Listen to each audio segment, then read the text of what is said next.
قافلے کا سپہ سالار حق خطیب حسین علی، حضور کی شان کا پہرے دار حق خطیب حسین علی، قافلے کا سپہ سالار حق خطیب حسین علی، حضور کی شان کا پہرے دار حق خطیب حسین علی، تاجدار ختم نبوت زندہ باد زندہ باد، ختم نبوت زندہ باد۔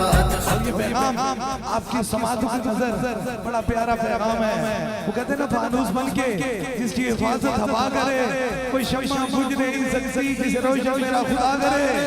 اس لیے بڑی کوشش کی ہے، بڑی ہمت کی ہے، بڑی طاقت لگائی ہے، لیکن غیر غیر ہوتے ہیں، اپنے اپنے ہوتے ہیں۔ یہ پیغام اس لیے غیر کہتے ہیں، ان غیروں سے ہمارا تعلق نہیں ہے۔ جس کو تاجدار ختم نبوت سے محبت نہیں ہے، اس کا دربار علی مولا شیخ سے کوئی تعلق نہیں ہے۔ اور جو تاجدار ختم نبوت سے محبت کرتا ہے، اس کے لیے ہمارا دل جانا جانا جانا۔ پوری دنیا میں تاجدار ختم نبوت کی بات کی ہے، لیکن محبت سے بات کی ہے، الفت سے کی ہے۔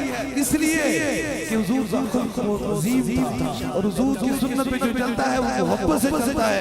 ہمارا اللہ والوں کا تعلق کینچی سے نہیں ہوتا، سوئی اور دھاگے سے ہوتا ہے۔ لیکن تاجدار ختم نبوت کے منشور سے ہمارا کوئی تعلق ہے ہی نہیں، کیونکہ ایمان کامل ہی نہیں ہو سکتا جس وقت تک کوئی شخص اپنی جان سے بڑھ کر تاجدار نبوت سے محبت نہ کرے۔ اس لیے تاجدار نبوت کے صفائی ہو۔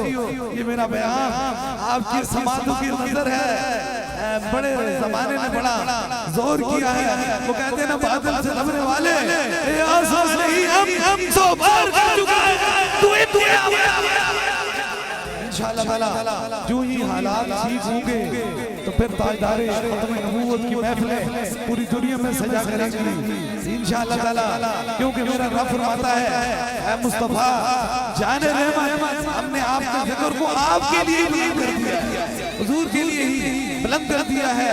اس لیے جہاں تک کوشش ہو سکتی ہے، جہاں تک ہو سکتا ہے، یاد رکھ لیں کہ اپنے سینے کے اندر بخل سے پاک کر لیں۔